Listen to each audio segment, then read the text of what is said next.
But first, keeping Australians safe is deadly serious business. But what we saw today was the worst of Australian politics, a disgrace. And I don't even mean that the Prime Minister today seriously misquoted the head of ASIO, I think deliberately, to pretend that all Palestinian refugees coming in from Gaza get security checks. I'll get to that because this is important. But what was truly appalling were the attempts of the left to shut down this critical debate by just screaming racist. In this case, screaming racist at Opposition Leader Peter Dutton for saying the obvious, that the Albanese government must stop taking in Palestinian refugees from terrorist-run Gaza until we can screen them properly. It must stop taking in refugees that even ASIO says are allowed to say they're actually supporters of the Hamas terrorist group. Now, Dutton yesterday said no to all that and has now copped the disgusting screams of racism like this from Global Warming Independent MP Zali Steggall. It's extremely concerning to see the opposition turn up today with this suspension of standing orders and the words and the rhetoric that we're hearing here. Stop being racist. Dutton also got this from the Greens. Peter Dutton is the leader of the nasty party. It's Trumpian, it's despicable. There was this abuse of Dutton from the Prime Minister. He sows fear and he sows division. Labor MP Josh Burns accused Dutton of wanting to bring back a race-based immigration program, which is false, and Muslim groups like the Australian National Imams Council accused Dutton of racism at its finest. The Australian Palestine Advocacy Network accused him of stoking racist stereotypes.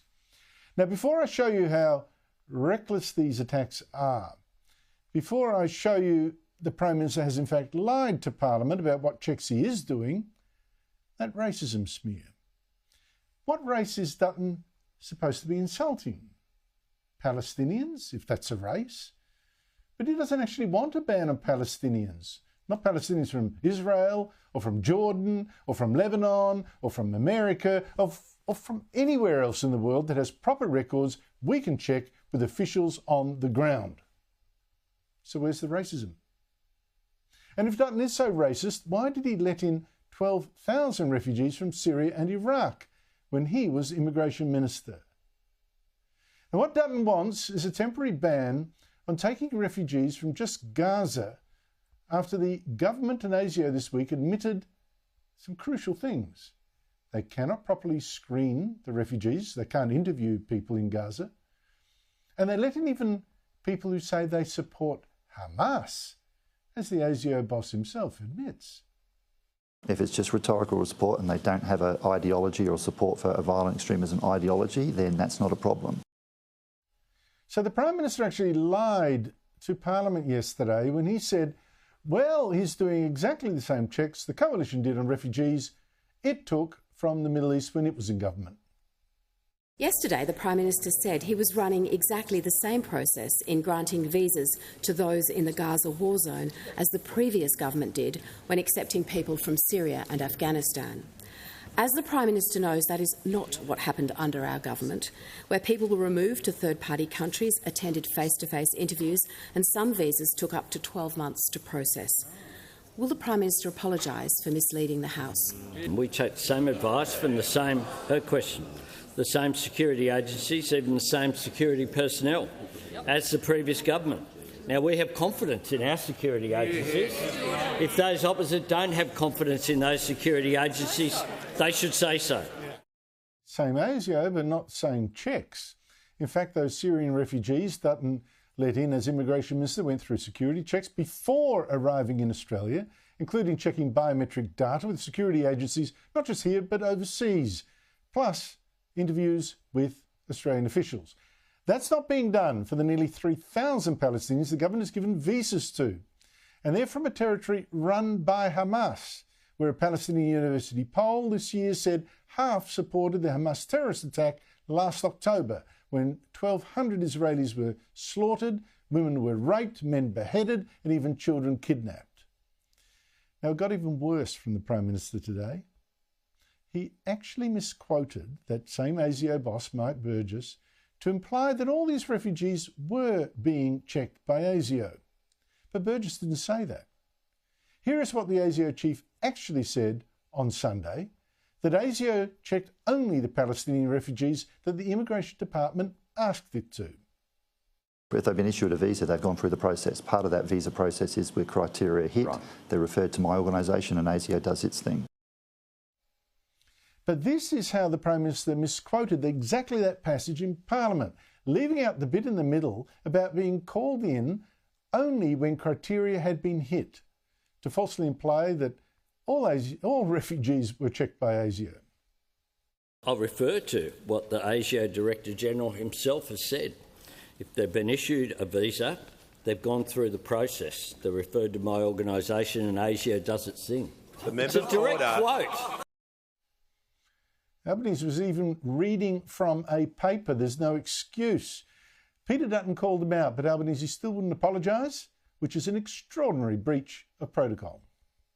It's been brought to my attention that the Prime Minister, in quoting the Director General of Security earlier, misquoted the Director General. I would ask you to invite the Prime Minister to correct the record, given this is the first available opportunity for him to do that. The Leader of the Opposition has confirmed the accuracy of what I've said. What I have not done, Mr. Speaker, is read out the entire Insider's transcript. Whatever. The bottom line, once again, the security checks on these Palestinian refugees are less than what the Prime Minister falsely claims. Now let's have some sense here. What Dutton wants is something being done by so many other governments. Britain won't allow any refugees from Gaza. France has let in only about 260 French nationals, residents and employees. US President Joe Biden, he was wondering a couple of months ago whether to let in refugees from Gaza, but hasn't announced any yet. And the checks that Americans will do on them are much, much more than Albanese's. In order to pass a number of background checks, they have to get screened by a variety of different agencies, run through dozens of government databases. And this is a lengthy process that can take anywhere from 8 months to 2 to 3 years. In fact, let's compare something else. As of a month and a half ago, the US had let in only 16 refugees from Gaza since the October massacre. Our government has given visas to 2,900. Why so many? For the Muslim vote? As usual, the ABC is once again running a campaign to open our borders. This morning, it found one of those 2,900 Palestinians from Gaza. This government is letting in, half already here almost, a Muslim neurosurgeon. And we must take her word for it that the other 2,899 are as safe as she sounds. In Gaza, there is 2,300,000 people. Not for all these 2 million people are from Hamas. I'm sure that these people who came from Gaza, just as me, they want to live in peace with their children.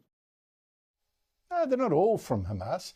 Anthony Albanese today quoted from that interview, but no one is denying that most of these refugees are people wanting peace. That's a red herring.